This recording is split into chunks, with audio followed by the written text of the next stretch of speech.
Oi gente, tudo bem com vocês? A Visat anunciou no início da semana o segundo ônibus envelopado que entrou em circulação. A arte no veículo é da UX e foi criada pelo ilustrador e designer gráfico Vinícius Agliardi. A parceria entre a universidade e a concessionária contempla a linha 02, que atende Salgado Filho e Ana Rech. A arte representa 6 áreas de conhecimento da instituição de ensino, sendo elas Ciências da Vida, Exatas e Engenharias, Humanidade, Ciências Sociais, Jurídicas e Artes e Arquitetura. O Hospital Geral, CETEC e a UX-FM também estão representadas no ônibus.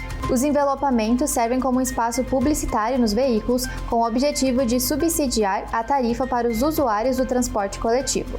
O primeiro ônibus a entrar nesse formato foi adesivado pelo Círculo Saúde. Falando agora sobre solidariedade, a Parceiros Voluntários divulgou os dados das ações que foram realizadas em 2024. A instituição contou com 1.000 novos voluntários durante o ano que mais afetou o Rio Grande do Sul. Segundo dados da entidade, mais de 4.000 pessoas auxiliaram na triagem dos donativos e na limpeza das casas atingidas pelas enchentes em maio. A Parceiros Voluntários informou que desse total, 886 voluntários decidiram manter o cadastro para atividades pontuais e 114 procuraram pela entidade em outros períodos do ano.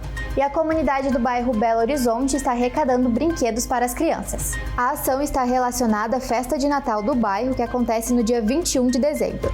O grafiteiro Andrigo Martins está contribuindo com a ação da comunidade por meio do projeto Uma Caricatura por um Brinquedo. Quem se interessar em contribuir pode falar com o artista pelos contatos que aparecem na tela, solicitando uma caricatura e pagando com um Pix que será utilizado para a compra de brinquedos. Quem optar também pode fazer a compra do brinquedo e levar até o ponto de coleta no projeto Favelar a partir da semana que vem. A ação acontece até quarta-feira, dia 18.